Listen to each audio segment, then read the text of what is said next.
Meu nome é Arlete Del Castanhal dos Santos, mestranda em Ciências da Educação pela Universidade FUSA, e o tema da dissertação é Prática e Didática na Docência da Alfabetização. Nesse contexto eu vou abordar um pouco sobre a trajetória da educação no Brasil. E para começar vamos falar então sobre a alfabetização jesuítica no Brasil colonial, né? Logo após o descobrimento do Brasil, de acordo com Oliveira, os portugueses trouxeram ao país padres jesuítas para ensinar a Bíblia e os dogmas da igreja, ou seja, eles eram responsáveis em converter os índios ao cristianismo, né? Mas para isso eles precisavam primeiro alfabetizar os índios na língua portuguesa, para então transmitir a doutrina, uma vez que o objetivo do ensino jesuítico era catequizar e instruir. Porém, segundo Oliveira, no período colonial, a alfabetização ela não era prioridade de todos, né? Porque as meninas elas eram instruídas somente nos afazeres domésticos. E as crianças negras, os índios, eles não tinham acesso à escola. Era oportunidade para poucos, né? Porém, em 1759, segundo Pilete, ele diz que os padres jesuítas foram expulsos e começou então a organizar a escola que antes de servir o interesse da fé, servisse o interesse da coroa. Então, nesse período, para substituir os jesuítas, foram colocados militares para serem os professores. E de acordo com Brito, nesse período o ensino no Brasil ele retrocedeu, porque ele foi assumindo um caráter autoritário, militarizado, né?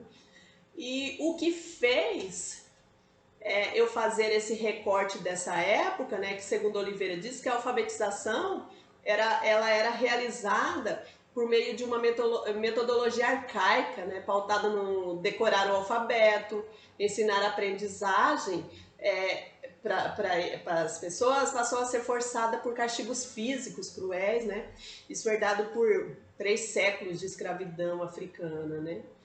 Já em 1808, destacou-se pela alfabetização do Brasil imperial. Foi um período em que a família real, junto com a corte portuguesa, chegou ao Brasil. O país ele não apresentava estrutura educacional para atender a corte que havia chegado no Brasil. Então, houve a necessidade de estruturar a educação no país para atender os filhos da nobreza, né? E assim, segundo Pilete comenta, que foram feitas várias mudanças no sistema educacional do país para assim atender. Com isso, foram criadas novas escolas, vários cursos foram implantados, sendo o principal objetivo a formação das classes dirigentes, né? Todavia, o ensino era restrito aos filhos da nobreza, né? Então, após a independência, segundo o Brito comenta, que foram feitas novas reformas no sistema educacional no país, né? E uma delas foi a criação da primeira Constituição brasileira, que previa que no artigo 179, a educação primária é gratuita para todos os cidadãos. Porém, mesmo com as reformas no sistema educacional, poucos tiveram acesso a essa educação.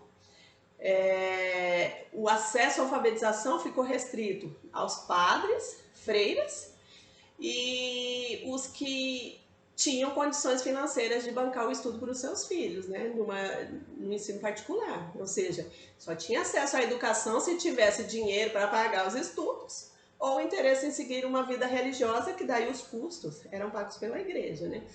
Daí, em 1840, iniciou-se um novo reinado no país por Dom Pedro II. Foi um período marcado por manifestações políticas e sociais. Aí, diante dessas manifestações, ocorreram várias mudanças. Entre elas, várias leis foram em defesa dos escravos, né? Como a Lei Eusébio, a Lei do Eusébio de Queiroz, a Lei do Ventre Livre, a Lei do Sexagenário e a Lei Áurea, que aboliu os escravos do país. E assim, com essa abolição, segundo Silva comenta, que com o fim da escravidão, houve a necessidade de substituir a mão de obra no país. Aí, dessa forma, começou a imigração do país, né? Esses imigrantes trouxeram em suas bagagens novos anseios, novas culturas, religiões, né? E apresentaram uma nova doutrina cristã à população. Segundo Silva, fala que esses novos grupos religiosos conseguiram alcançar um grupo de pessoas de classe menos favorecida. Ou seja, nesse período aumentou-se a oportunidade das pessoas se alfabetizarem. Saindo então do período imperial, partindo para o Brasil republicano, né? Nesse período republicano, de acordo com Silva, foi um período de reformas no sistema educacional. Onde o ensino primário, normal e técnico ficaram sobre a responsabilidade do Estado e o ensino superior sobre a responsabilidade da União. Então, vale ressaltar que, apesar das mudanças do ensino com as novas leis e reforma, o processo de alfabetização da população menos favorecida continuava ainda sendo deixada de lado, né? Segundo Sander, é uma consequência desse descaso do analfabetismo no país que aumentava, né, as desigualdades. Aí, a partir de 1930, a alfabetização no país passou a ser um motivo de preocupação, pois houve a Revolução Industrial e o país precisava de pessoas que tivessem conhecimento, ou seja, que soubessem ler e escrever para assim ocupar a função no mercado de trabalho, né? E aí criou-se então o ensino supletivo para alfabetizar os trabalhadores que não tiveram a oportunidade de estudar durante a infância e a juventude. Nessa época também foi criado o Ministério da Educação, né, que segundo Sander, grandes reformas aconteceram e junto a tudo isso houve também grandes manifestações com o intuito de melhorar a educação.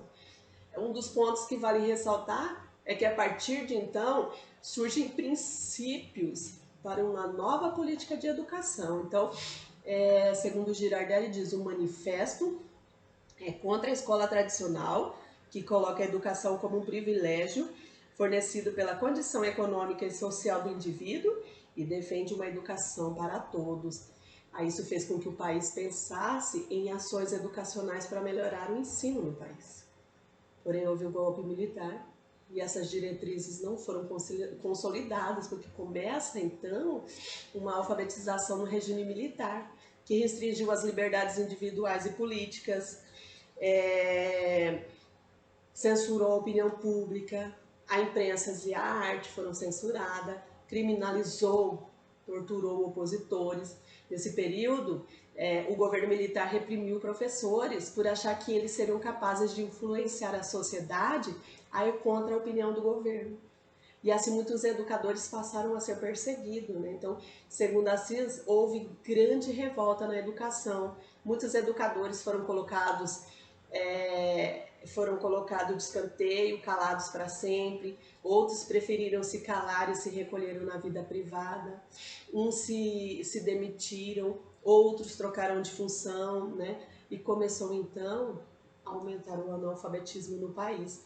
E o governo da época, ele se viu obrigado a admitir a gravidade da situação e começou a traçar um novo programa de alfabetização.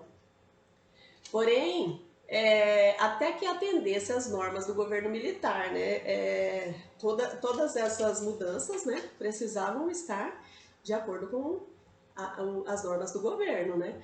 E com o agravamento do analfabetismo, era das pessoas acima da idade escolar convencional, então foi criado um movimento brasileiro de alfabetização, mais conhecido como Mobral, pois a principal preocupação do período militar para a educação brasileira era oferecer uma educação para jovens e adultos, né, com o intuito de fazer com que essas pessoas aprendessem a ler, escrever e calcular para serem introduzidas no mercado de trabalho. Esse período militar durou até meados dos anos 80. A partir daí, o Brasil começou a viver um período denominado Nova República, né? Houve várias mudanças que marcaram a sociedade. Santos, ele comenta que o país começava um processo para adaptar-se do governo militar para o governo civil. Surgiu aí então um novo momento para a educação brasileira. Nesse período, as ações que eram realizadas pelos professores não tinha mais a repressão militar. Também, neste período, houve mudanças que foram bem significativas, principalmente com relação à oportunidade de estudar. E uma dessas mudanças garantidas na Constituição de 88, né, que no artigo 205 fala que a educação, direito de todos e dever do Estado e da família. E no artigo 206, no inciso 1º, igualdade de condição para o acesso à escola, né? Ou seja, a educação passou a ser oferecida para todos sem regras. Esse período ao qual relatei na trajetória da educação até o momento, trabalhava com o ensino tradicional, né, onde o professor era considerado a figura central e o único possuidor do conhecimento. O estudante era o espectador da aula, né? Cabia a ele memorizar, reproduzir os saberes. Porém, houve uma mudança quando surgiu a figura de Emília Ferreiro, que fez com que uma verdadeira revolução acontecesse no que se refere ao processo de alfabetização. Ela e a Ana Tiberoski, elas desenvolveram uma pesquisa com fundamentos psicolinguísticos, que é o estudo das conexões entre a língua e a mente, e que ganhou destaque, né, no livro Psicogênese da Língua Escrita, né, e também uma proposta amparada na obra de Piaget. Segundo Leão, ele evidencia que a prática de ensino, desde então, por meio da palavra construtivismo, ganha uma nova roupagem. Nos métodos de como ensinar, que antes desconsiderava o conhecimento e a experiência de mundo que a criança possuía, né? Então, passou-se a entender que o conhecimento é construído por meio da interação entre o sujeito e o meio, né? Então, para isso, Emília Ferreiro acredita que precisa-se criar métodos que estimule essa construção, ou seja, ensinar, aprender a aprender. E cabe ao professor criar essas situações e atividades interativas nas quais ele próprio vai construir os saberes, né? Essa nova prática de alfabetização começou a refletir junto aos professores dentro de uma abordagem construtivista, né? Então, o que antes era apenas memorizar e reproduzir, com essa nova roupagem, Ferreiro e Tiberoski, conclui que as crianças, independente de sua classe econômica, mesmo antes de ingressarem no sistema escolar, elas vão observando o mundo da escrita ao seu redor e as relações que os indivíduos mantêm com ele. E a partir disso, passa a construir hipótese a respeito do funcionamento da leitura e da escrita. E não foi somente essa mudança que aconteceu, mas da teoria construtivista, mas também ganhou destaque a questão do letramento, né? Foi uma das mudanças que ocorreram na educação. Segundo Kleiman, letramento é um conceito criado para refletir essa linguagem escrita, não apenas na escola, mas em todos os lugares, né? Surge como uma forma de explicar a importância da escrita, não apenas no âmbito escolar, né?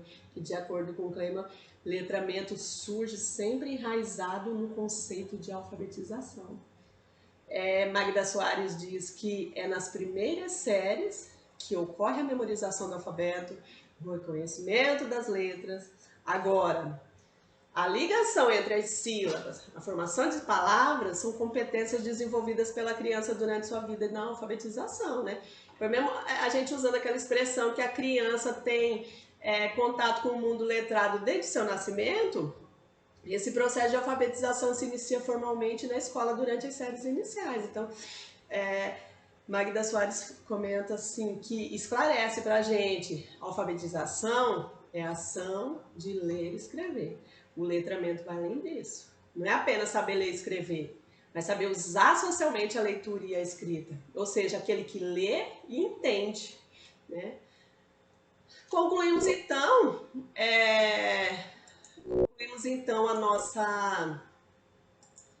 a nossa reflexão da trajetória da educação, que houve um dos mais importantes avanços foi de hoje ser para todos e não somente para um grupo seleto de pessoas a alfabetização, a educação, né? Mesmo sabendo que a educação ainda continua tendo problemas sociais no nosso país, mas é para todos, né? E para concluir essa pesquisa bibliográfica do percurso histórico da alfabetização, eu vou fechar com a citação de Mortati, que diz: a história da educação brasileira tem um princípio, meio e fim bem demarcado e facilmente observável. Ocorreram mudanças marcantes, onde em cada período determinado teve característica própria. É isso, um pouco da trajetória da alfabetização no Brasil.